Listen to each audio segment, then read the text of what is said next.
India में medical students के लिए एनईटी यूजी एग्जाम बहुत इंपॉर्टेंट होता है और अभी ये एग्जाम बहुत बड़े कंट्रोवर्सी में फंस गया है।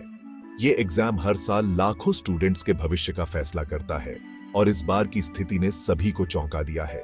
पहले तो ग्रेस मार्क्स को लेकर थोड़ी बहुत बातें हो रही थीं, लेकिन धीरे धीरे ये बातें बढ़कर एक बड़ी बहस में बदल गईं। लेकिन देखते ही देखते ये एक बहुत बड़ा इश्यू बन गया। स्टूडेंट्स के बीच चिंता और असमंजस का माहौल बन गया।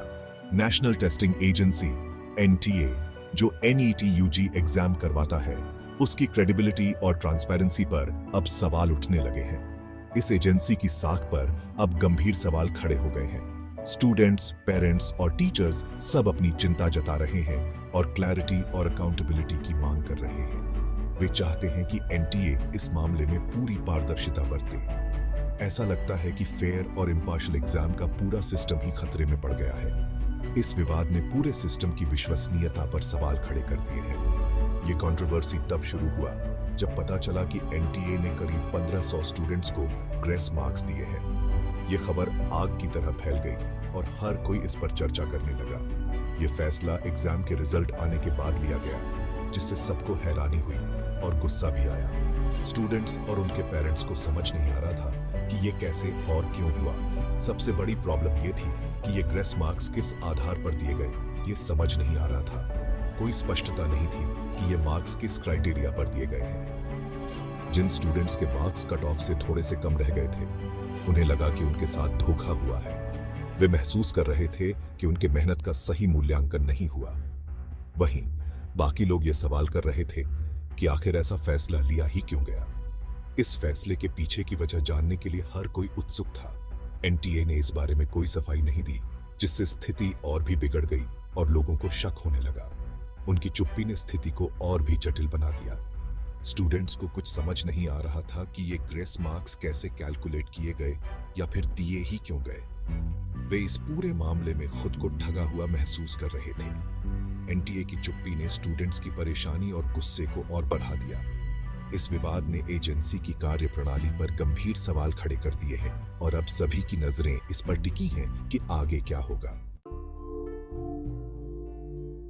नीटी यूजी का यह विवाद इतना भी आंच गया कि मिनिस्ट्री ऑफ एजुकेशन को बीच में आना पड़ा।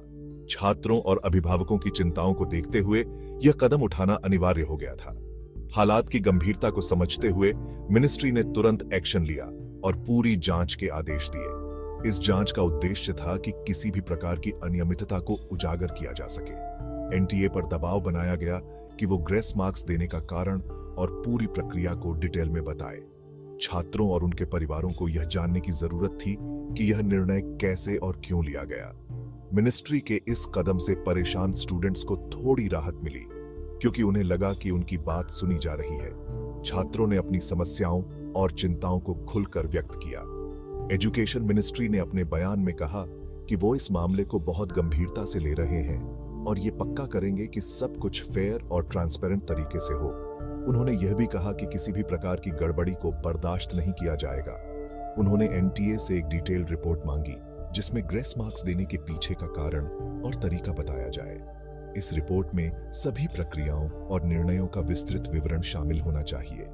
मिनिस्ट्री ने यह भी कहा कि वो स्टूडेंट्स के हितों की रक्षा के लिए कमिटेड हैं और किसी भी तरह की नाइंसाफी बर्दाश्त नहीं की जाएगी। छात्रों के अधिकारों की सुरक्षा के लिए मिनिस्ट्री हर संभव कदम उठाएगी।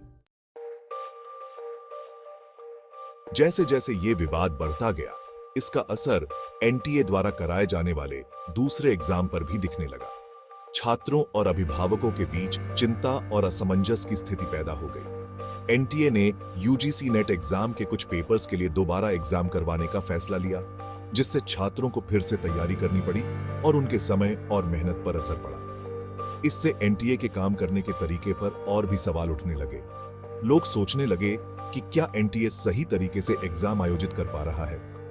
इसके अलावा एनईटी पीजी एग्जाम, जो बाद में होने वाला था, उसे भी पोस्टपोन कर दिया गया। इस फैसले ने छात्रों के भविष्य को और भी अनिश्चित बना दिया। इससे स्टूडेंट्स में और भी ज्यादा अनसर्टेनिटी और एंजाइटी फैल गई। वे नहीं जानते थे कि आगे क्या होगा और उन्हें कब एग्जाम देना होगा। बहुत से लोगों का मानना था कि दोबारा एग्जाम करवाने और एनईटी पीजी को पोस्टपोन करने का फैसला इस बात का सबूत है कि एनटीए के सिस्टम में खामियां हैं। छात्रों और उनके परिवारों में नाराजगी बढ़ने लगी। इससे ये कयास लगाए जाने लगे कि एनटीए द्वारा कराए जाने वाले दूसरे एग्जाम में भी गड़बड़ी हो सकती है और भविष्य में भी ऐसी समस्याएं आ सकती हैं, जिससे लोगों का एनटीए पर से भरोसा और भी कम होता गया। छात्रों का मानना था कि एनटीए को अपनी प्रक्रियाओं में सुधार करना चाहिए। इस पूरे मामले ने इस बात पर जोर दिया कि एनटीए के काम करने के तरीके में बड़े बदलाव की सख्त जरूरत है। लोगों ने एनटीए से पारदर्शिता और निष्पक्षता की मांग की, ताकि लोगों का भरोसा फिर से जीता जा सके और ये यकीन दिलाया जा सके कि एनटीए फेयर और ट्रांसपेरेंट तरीके से एग्जाम करवा सकता है।